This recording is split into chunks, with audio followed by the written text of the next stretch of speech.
where you just want to dodge the damage and then maybe make a play afterwards with maybe the darkening, take out those frontliners, and really deals a good amount of damage, especially to Terizla with that Body of Smith passive. And here we'll see how they use that in the early to make up for it, because this is the kind of mage you want to see on Good Knight.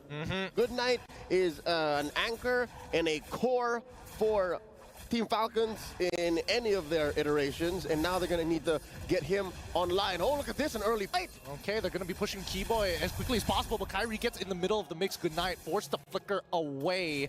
This is what we're talking about, right? This is how dangerous it is in these early stages of the game. Anybody could go down and could start this snowball. And up top, you see the 1v1 between Ding and Lutpi, both bruisers, both CC specialists, especially when it comes down to these bigger team fights. And wow, check this out. Sans, I don't think you can do that with, maybe with Valentina, but you couldn't do that with a Vixana, not at that range. Yeah, for sure, for sure. I think that, like, Aurora is very similar in this position to the Lunox, right? With that Pride of Ice passive, being able to like tank, well, tank a good amount of damage, but at the same time have an option of maybe escaping when you're getting doved on by Kenji, for an example. I think there might be some ways that Fnatic ONIC can get really creative with the way they play this comp. Yep, checking out the opening builds here. I think this is Ding now, understanding the dynamic between who's the beatdown. He builds an early Dreadnought armor. Oh, yep. Super! He's gone here. That's going to be first blood instantaneously. Kairi finds it. Just wrong place, wrong time, right? There's nothing much you can really say about that. They're trying to open up the map, but as soon as they saw it, Super, he already missed out on his flicker. Can't do much about it. And he was in too deep. There wasn't really anywhere for him to go. And there were other members of Fnatic ONIC in the vicinity. So that opens up this first hurdle of the game. No one making moves quite yet. You'll see here, it's Super, who goes ahead and checks in, and so far, I don't think they're gonna fight. Yeah, just wailing away. I personally don't think they want to fight here. I think that Team Falcons, like, Good Knight is about to hit level 4, but at the same time, Fnatic ONIC, right? You can see that Kairi, he's ready to jump in. Oh, here it comes. Lupti with penalty zone onto Ding straight away. Good frigid breath from Sans, instantly securing that kill. But Kairi, oh wait, the entire backline ends up dying. Kenji getting hit by the wild charge from Keyboy because of a flicker play. Really nicely done. You blink, you miss it, and the next to fall, Super. That's a double for Sans. It was a 0-frame wild charge. Again, you don't even have to blink. It really just happened in an instant, and next thing you know, your hero can't even move. Now down bottom, looks like Lark and Good Knight looking for a revenge kill on a CW while they can, since he's not built up quite yet. You're looking at a 3-minute game, 4-0 already, with Fnatic ONIC 2,000 gold ahead. That's what's allowing Keyboy here to bother their oh, look at that. He made the orange buff make a lap, man. Gosh, and it's past the 2 minutes, so he's allowed to do it. He's like, yes, the one thing that I've been enjoying, just messing with junglers, ruining their days. Oh, and Super's trying to repair that, like, I need to hold this down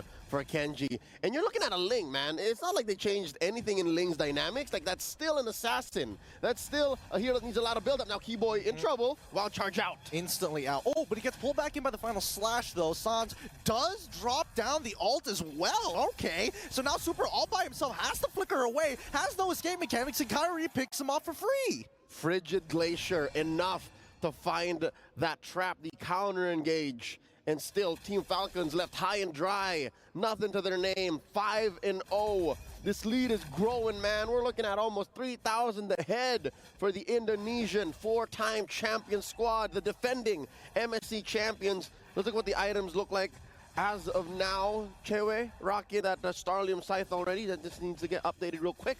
And as well, you see Bladed Heptases on the Kairi. And so far, the resources are coming out of Team Falcons, Kenji, Super, and even Lark, all using valuable resources. And Fnatic, honestly, don't have to do too much. Their presence alone is so lethal. And here you'll see, just now, Lutpi built up to a War Axe. And again, you're playing on two different axes of who's offensive and who's defensive. And Fnatic ONIC are just always on the right side of that argument, always on the right side of that coin. And now check this out. Oh, look at the show of dominance from Kyrie pushing Kenji out of his own jungle. Oh, down on the bot side, CW finds the kill onto Super. They might want to go a little bit more here. And CW, he's down for it. He's got the help of Key Boy. He just needs to bide some time. But now Kenji might be the next to fall here. Lupti, he doesn't mind. Oh, dodge the damage. He still has Flicker. Oh. Penalty zones to secure it. Hey, Lark, wait. He finds a trade on to CW. All right. Maybe bottom is where Falcons find Do it. redemption, but not gonna happen. All right, amazing work again, Lutpi. Say what you will about him coming in to repair a tough situation for Fnatic ONIC about 2 or 3 months ago, but now here he is, a mechanical beast, a flicker cancel. Penalty zone, it's amazing! Yep, Lupti has been building up so much confidence from the regular season to the playoffs to winning their own individual regions league to now coming to an international and really showing off why they were put on the map in the first place. Here comes the dive. We see, oh, Lark forced the flicker out straight away. Kyrie has so much damage. It's not even close right now. I don't blame Lark trying to find a way to retreat there. He was trying to get some damage, and now Key-Boy gets a kill on him. Good night, in trouble, forced to use the brilliance. He gets out of there okay, but oh, they find all three in the final slash as well. This is the play that they've been looking for. Ding, finds Kyrie. CW does get Genji to stop the initial push, but they've traded equally here. 2 for 2 in that engagement. What a great play coming in from Team Falcons, and they're not done just yet. Lark trying to cut down Lupti as much as he can. Lupti, he's trying to tank through the damage. Can he find it? No. Goes down to the vengeance of Ding. I'm done with this lane. He still finds a trade, though. The body of Smith able to keep him alive, plus the spell vamp, just enough to make it worth Fnatic ONIC's time. I gotta say, CW's mid-game power spike here at 7 minutes, I think that's what made it a little better for Fnatic ONIC, despite the amazing catch by Ding. That could have been lethal. That could, if ever it was a switcher, if it was CW on the Beatrix and Lark on the Harith, that could have been a wipeout. Yeah, man. The replay didn't catch the initial play started by Super. He was trying to replicate a game-winning moment from M5 when Keyboy did it himself. The 5-man implosion, he was so close to it. But unfortunately, like, if Kenji just survived a little bit longer, I think he could have cleaned up the entire team. But now the mid lane, oh, Keyboy! He does find Lark! He can't get out of there in time. The Frigid Frost already locking down the tower, but it doesn't really matter anymore. So many members are already dead. And even Kenji, he doesn't want to go in there anymore. He's like, that's too much to handle. It was a dispersal of Team Falcons. Like, one kill led to another, and it scrambled their formation. There's very little left on the map for Team Falcons to scrunch up. And need I remind you, they're playing with a Ling. It's tough to play from this defensive position. In best case scenario, they start splitting the map. They send Kenji down into the bottom lane, but Kyrie is just as quick, just as agile a hero. So they're going to be playing tag. I mean, at this point, whoa, okay, all right. I guess they really wanted the buff on that one. Oh, wait, hold on, the Frigid Breath. Oh, into the Glaciers. Well, they fight too. They quickly get out of their iframes. Oh, K-Boy making sure that Good Night isn't having a good time. Gets pushed underneath the tower. Can somebody dive them already? As we see the Tempest Blades already come out. Man after man being thrown. Fnatic ONIC say no more sacrifices. We've done what we can. We're sorry, K-Boy. We can only get Good Night. Ceasefire underneath tier 2. And the inhibitor He's gonna fall. Sans gets a kill, and another body dropped up top. Man. Fnatic ONIC don't want to stop. Yeah, they're just running out of patience. They're sick of this. Team Falcons, you're going to be playing real passive? No worries. We're just going to start walking up. All of this starting because they won their individual lanes. Kyrie's making big money moves, man. He just picked up the Blade of Despair. That's it. Even Super's going to feel it despite his passive on the Tigreal. Despite building a Dominus Ice, might be too little too late. Fnatic ONIC are looking at about 6,000 gold ahead. I'm thinking, all right, 2, 2, and 3 on Good Night. Could they maybe win underneath turret? Because look. What does he have on him now? Just the... Gideon, just the glowing one. Yeah, it's really not enough here, and it looks like he might just diversify, right? Yeah, is he splitting between an HC and... I don't think so. I think he just wants just a little bit of mana regen, That's right? a little greedy, though. I think the greedy thing would be going for the Holy Crystal, but we do just see him purchase the Blood Wings. He needs that really bad. That shield is so important. Now he's going to start building into that Holy Crystal to have some relevant damage, but for the time being, I think the power spikes are just not in their favor, right? We're even seeing CW. He's also got a Holy Crystal. Yeah, but he's in a position to do that. That is disposable income, is what we call it. But right now, check it out. Lord taken here by Fnatic ONIC, no question. Blitzed it. And wow, look, when the cat is away, the mouse goes to play. Team Falcons making a push down bottom, but just as they should, they disperse. They let go. That's dangerous. It's greedy. Keep sets the game. On keyboard. Wait, he didn't see it. He turns around. Wait, they don't notice. And then Locke walks out. He could have just stood still. Oh, man. Now he's out of position, gets hit by the wild charge, and another stack for Kyrie. That's a curious call. Did the wild charge not stop him or spot him? Did it stop right where he wasn't? I mean, it did cancel the recall, essentially. It should have revealed him at that point in time, but here we go. The implosion down on the bot side of the map to find Kyrie. Not enough to get out of there. Wait, hold on. That's a shutdown. It could be an even bigger shutdown here if they get an inhibitor off of this, but Team Falcons should be able to regroup off of that play as the Lord is going to be crashing down from the top side. Yep. Again, speaking as a fan of the hometown team here, the MPL Mana Champions, you got to say, hey, man, if they're going to win a fight, it's going to be inside their own base.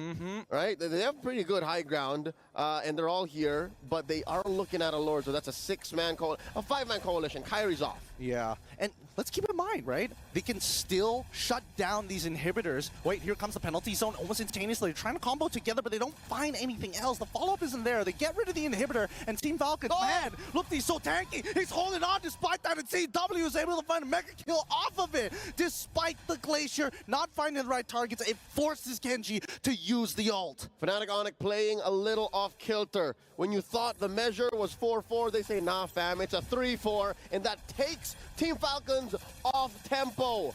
They shouldn't be forcing it, but here they are looking for one. It was so close. The implosion only finds one. They're going to get pulled back, but CW finds Super. Kyrie already back into play. Team Falcons, they need to clear up these minions as soon as possible. Kenji almost going down in the meantime. Lark, he's the only person who actually has some decent wave clear. Even Good Night, I don't think he has enough damage just yet. Final Slash coming in from Ding to maybe look for a pick back, but it's still 4v4 for the time being. Kyrie can join at any point of time, and that means the next inhibitor shall fall for Team Falcons. Their last bastion.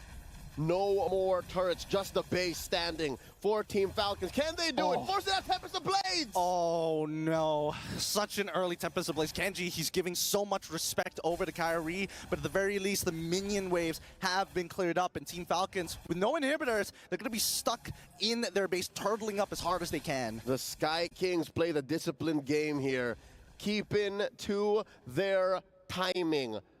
They're going for the next objective. They want to finish this game off of an enhanced Lord, spawning about 10 seconds, unless they can find a pick, force in a brilliance from Good Night. Man, if you're talking about just the items and their firepower, Team Falcons can't take a fight, not a fair fight against Fnatic ONIC. Honestly, I think it's really coming down to the fact that they're always reacting to Fnatic ONIC, right? They're going to use Fnatic ONIC. They're going to use that. They're going to go for a feint, wait for you to use your abilities and punish. And that's exactly what we see. Kenji goes down, doesn't even have the timing to drop down the Tempest of Blades. That's got to be a play that even his teammates would question. You can see in the player cams, Kenji knows that wasn't the right call. That wasn't the right play, and he dove into 3 and 4. Paid the price for it, and Fnatic ONIC secures the Lord off of that pickoff. Yeah, he underestimated Kyrie, man. Honestly, I think a single auto attack, he doesn't even need the special steel cables auto attack as well. He can basically one-shot Kenji. Yep, Kenji's back in about 4. I'm not so sure, though, if this is a position that he wants to be in. Again, you're a Ling. One of your strengths is coming from any angle, coming in from a Finch Poise. There's barely any walls inside the base, so he's going to have to play this very, very carefully. And he gets spotted from top. Very close. Kyrie throws out a cable. Oh, there's a final slash. Okay, straight away, CW is able to use the Purify. Zaman forces well, penalty zone into Goodnight. They're trying to escalate the situation. He dies immediately off the Brilliance, and now the Crystal will fall. Fnatic ONIC take the game 21 kills to 7. A clean sweep in a best of 2 by the Sky Kings. Even on home soil, Team Falcons could not make these Kings bleed. Amazing work. I don't know, Gideon, maybe it's the Savage that made game 1 all the more sweeter, but game 2 felt quick and just more violent at the same time. I'm not gonna lie, I think Fnatic ONIC really left an impression onto the Falcons in game 1, right? They weren't as confident as they were. They played very passive comps, and unfortunately, the 2 side lanes, they ended up losing. And Lunox, you can't expect her to scale that fast, so you have to play a slow game. Not to mention the last couple of minutes where there were glaring errors. You see clearly how maybe communications could be breaking down, and maybe their minds weren't as clear or on point, and they needed to defend inside their own base, but looking at their comp now in hindsight, might not have been possible. Yeah, I think, Coach Yeb really understood the timings of which they wanted to punish, and, Fnatic ONIC, they're in a position where it's like, all right, if you want to play around timings, that's what we're good at. As long as we control that tempo, we can do whatever we want, and luckily, nobody made a mistake in the laning phase. Big smiles, I would assume, on Coach Yeb and Coach Addy's faces. I couldn't say the same for Coach Zico and Coach Powie Byrne. Man, they worked so hard. They pulled this team out from the dregs of MPL